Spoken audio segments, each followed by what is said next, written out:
Assalamualaikum warahmatullahi wabarakatuh.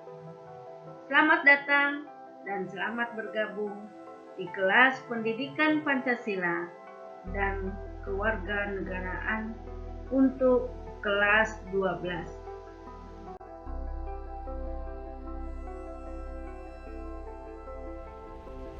Pertemuan kali ini kita akan membahas tentang dinamika pelanggaran hukum.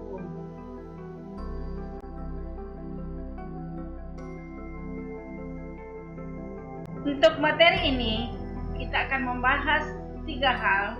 Yang pertama, berbagai kasus pelanggaran hukum. Yang kedua, macam-macam sanksi atas pelanggaran hukum. Dan yang ketiga, partisipasi dalam perlindungan dan penegakan hukum.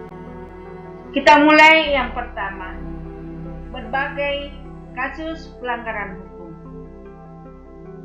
Ya, tentunya kita pernah mendengar peristiwa pembunuhan dan juga perampokan yang terjadi di suatu daerah. Atau kita juga tentunya pernah melihat di televisi seorang pejabat negara ditangkap karena melakukan tindakan korupsi.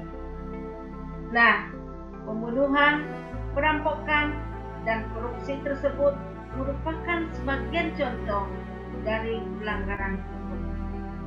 Lalu, apa sebenarnya pelanggaran hukum itu dan mengapa terjadi pelanggaran hukum?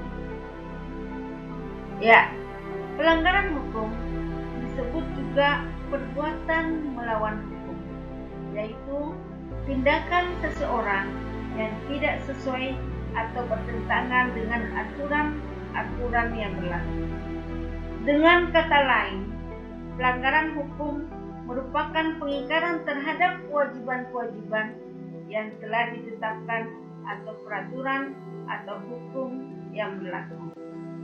Misalnya, kasus pembunuhan merupakan pengingkaran terhadap kewajiban untuk menghormati hak hidup orang lain.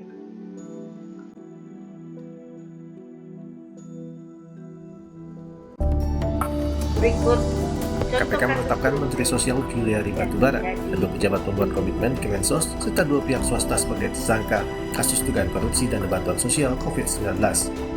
Bermula dari pengadaan bansos penanganan COVID-19 berupa paket makanan pokok di Kemensos senilai 5,9 triliun rupiah, KPK mengungkap ada kesepakatan fee untuk sang menteri sebesar Rp10.000 per paket bantuan masyarakat. Nilai uang suap itu ditaksir mencapai 17 miliar rupiah. KPK pun menjerat Juliari dan 4 tersangka lain dengan pasal tentang suap, yakni pasal 12 huruf A dan B, serta pasal 11 Undang-Undang Tipikor. Menurut juru bicara KPK Ali Fikri, KPK masih membuka kemungkinan untuk melakukan penyelidikan terbuka dalam kasus ini, yang nantinya bisa saja berujung dengan penetapan pasal 2 ayat 2 Undang-Undang Tipikor yang ancamannya hukuman mati. Lalu, mengapa terjadi pelanggaran hukum?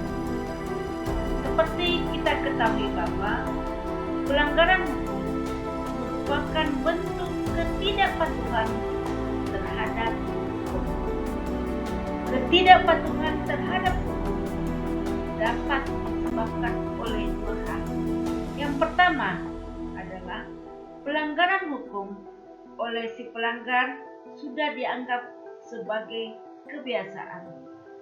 Yang kedua, hukum yang berlaku sudah tidak sesuai lagi dengan tuntutan kehidupan. Saat ini, kita sering melihat berbagai pelanggaran hukum yang terjadi di negara kita. Hampir setiap hari, kita mendengarkan informasi mengenai terjadinya tindakan melawan hukum, baik yang dilakukan oleh masyarakat ataupun oleh aparat hukum itu sendiri. Tugas kalian adalah silakan mengidentifikasi perilaku yang bertentangan dengan aturan yang ditetapkan oleh sekolah, keluarga, masyarakat, bangsa, dan negara. Macam-macam sanksi atas pelanggaran hukum. Pernahkah kalian melihat seorang wasit sepak bola ragu untuk memberikan kartu peringatan kepada pemain yang melakukan pelanggaran? Apakah kartu merah yang akan diberikan atau kartu kuning? Keraguan-raguan wasit itu merupakan satu bukti penegakan sanksi tidak tegas. Peristiwa serupa seringkali kita saksikan dalam kehidupan sehari-hari. Misalnya, mengapa supir angkutan kota tidak sungkan-sungkan berhenti menunggu penumpang pada tempat yang jelas-jelas dilarang berhenti? Penyebabnya karena petugas tidak tegas menindaknya. Karena peristiwa seperti itu dibiarkan, tidak ditindak oleh petugas, lama-kelamaan dianggap hal yang biasa. Dengan kata lain, jika suatu perbuatan dilakukan berulang-ulang, tidak ada sanksi, walaupun melanggar aturan, akhirnya perbuatan itu dianggap sebagai norma.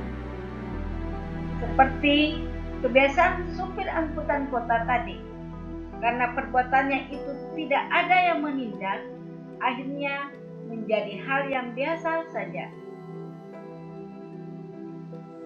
Hal yang sama bisa juga menimpa kalian. Misalnya, jika para siswa yang melanggar tata tertib sekolah dibiarkan begitu saja tanpa ada sanksi tegas, esok lusa pelanggaran akan menjadi hal yang biasa. Perilaku yang bertentangan dengan hukum menimbulkan dampak negatif bagi kehidupan pribadi maupun kehidupan bermasyarakat. Ketidaknyamanan dan ketidakteraturan tentu saja akan selalu meliputi kehidupan kita jika hukum sering dilanggar atau ditaati. Untuk mencegah terjadinya tindakan pelanggaran terhadap norma atau hukum, buatlah sanksi dalam setiap norma atau hukum tersebut. Sanksi terhadap pelanggaran itu amat banyak ragamnya. Sifat dan jenis sanksi dari setiap norma atau hukum berbeda satu sama lain. Akan tetapi dari segi tujuannya sama, yaitu untuk mewujudkan ketertiban dalam masyarakat. Berikut ini sanksi dari norma-norma yang berlaku di masyarakat. Ya, sanksi dan norma dalam masyarakat. Kita mulai yang pertama, norma agama. Norma agama bersumber dari wahyu Tuhan. Contohnya, beribadah, tidak berjudi, suka beramal. Sanksi bagi yang melanggar adalah tidak langsung karena akan diperoleh setelah meninggal dunia atau di akhirat nanti. Selanjutnya, norma kesusilaan, yaitu bersumber dari hati nurani manusia.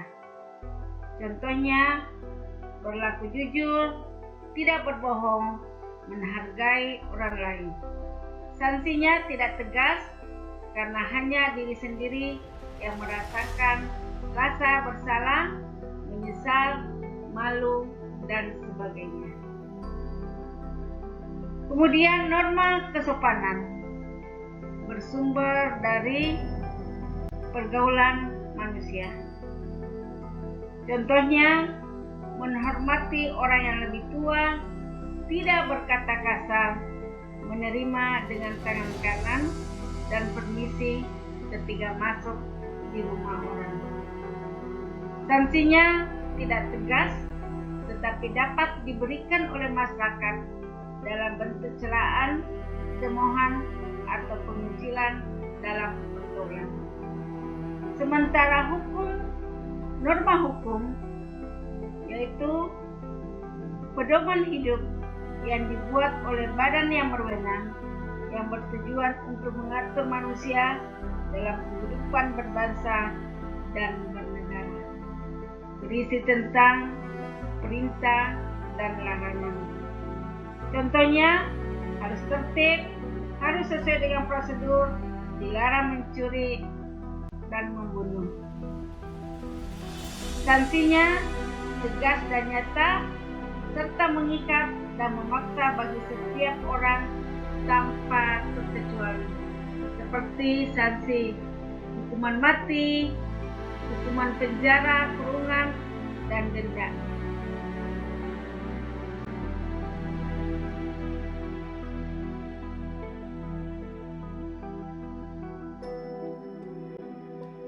Yang ketiga, partisipasi dalam perlindungan dan penegakan hukum.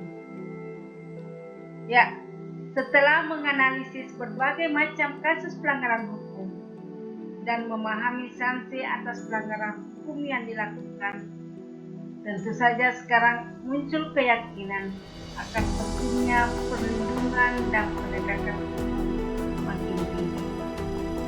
Nah, keyakinan tersebut harus dibuktikan dan salah satunya dengan berpartisipasi dalam proses perlindungan dan penegakan. Wujud dari partisipasi tersebut adalah dengan menampilkan perilaku yang mencerminkan ketaatan atau kepatuhan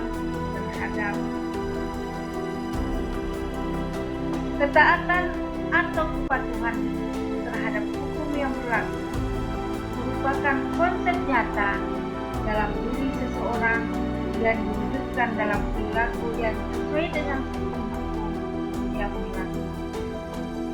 Tingkat kepatuhan hukum yang diperlihatkan oleh seorang warga negara secara langsung menunjukkan tingkat kesadaran hukum yang dimiliki.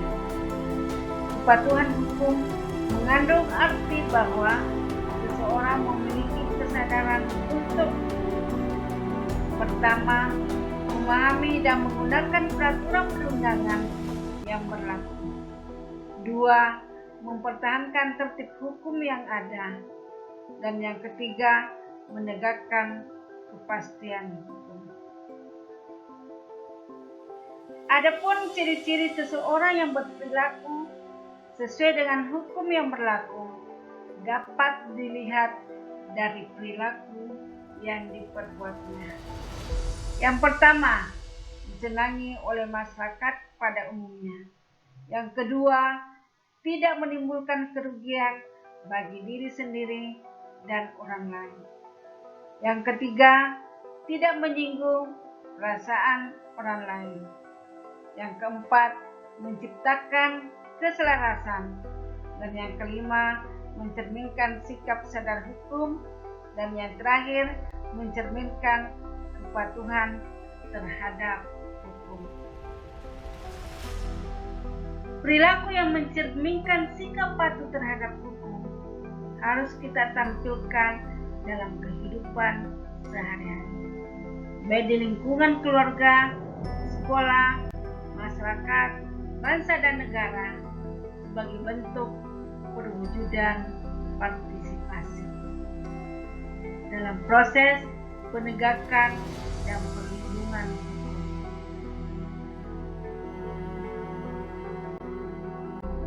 Jadi intinya, perilaku yang mencerminkan sikap patuh terhadap hukum harus kita tampilkan dalam kehidupan sehari-hari, baik di lingkungan keluarga, sekolah, masyarakat, bangsa dan negara, sebagai bentuk perwujudan partisipasi kita dalam proses penegakan dan perlindungan.